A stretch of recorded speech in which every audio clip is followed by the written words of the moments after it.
आज नववर्षाचा पहिला दिवस म्हणजेच गुढीपाडवा.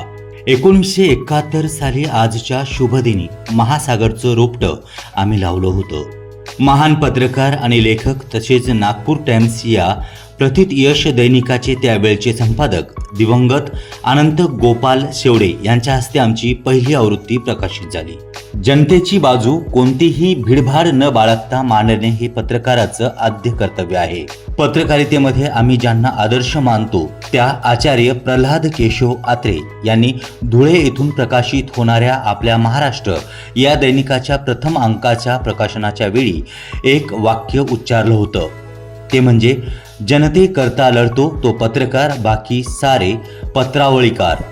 आम्ही गेली 55 वर्ष जनता म्हणजेच देव, जनहिताची उठाठेव करण्या उभा सदैव महासागर या ब्रीद वाक्याने पत्रकारितेचे अशीधारावृत्त चालवलं आहे.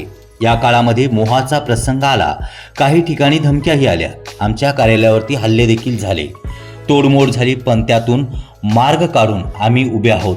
सरकारकडून आम्ही कधीही कोणतीच अपेक्षा केली नाही, 1 इंचही जमीन कधीच मागितली नाही, सरकारी कोठ्यातून कोणतेही घर घेतले नाही, भाड्याच्याच घरात राहिलो आणि आजही आमची सर्व कार्यालये भाड्याच्या जागेत आहेत. एकाही शहरात आम्हाला घर बांधता आलं नाही. आता शेती विकून एक प्लॉट घेतलेला आहे, त्यावरती कर्ज घेऊन घर बांधण्याचा विचार आहे. आमच्या दैनिक महासागरच्या 14 मराठी आवृत्त्या आहेत. नागपूर पोस्टच्या 2 इंग्रजी आवृत्ती 1 आहे आणि युवा राष्ट्रदर्शनची 1 आवृत्ती. हेच काय ते आमचं भांडवल आहे. भविष्यातही आम्हाला कोणताही मोह राहिला नाही. सुदैवानं आजपर्यंत कोणतंही व्यसन आम्हाला शिकवलं नाही. इतरही अनेक सांगण्यासारख्या बाबी आहेत, मात्र गुढीपाडव्यासारख्या नववर्ष दिनाप्रसंगी आणि विस्तार भयामुळे आज जेवढे सांगता आले तेवढे आम्ही सांगितले. मोठ्या दैनिकांच्या तुलनेत आम्ही त्यांच्या पासंगालाही पुरत नाही, पण तरीही आमचं प्रकाशन ज्या ज्या ठिकाणी प्रकाशित होते त्या त्या ठिकाणी एक छोटंसं कार्यालय, तेथील स्थानिक संपादक आणि जिल्ह्यातील वार्ताहर यांचा चांगला गोतावळा आमच्याजवळ आहे. वर्तमानपत्राला जे काही करता येते ते करत करत जवळजवळ आम्ही अर्धा महाराष्ट्र पोहोचलो आहोत. पुढे भविष्य काळात काय करता येईल ते आम्हाला सांगायची गरज वाटत नाही.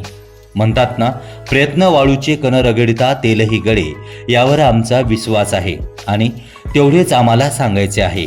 आपले सरकार, आमचे हितचिंतक, आमचे जाहिरातदार, आमच्या वाचक यांना आजच्या दिनी आम्ही मानाचा मुजरा करतो. आज 56 वर्षाच्या तपश्चर्येनंतर नववर्ष शुभेच्छा देताना असेच प्रेम आपण सर्वांनी कायम ठेवावे हीच अपेक्षा आहे.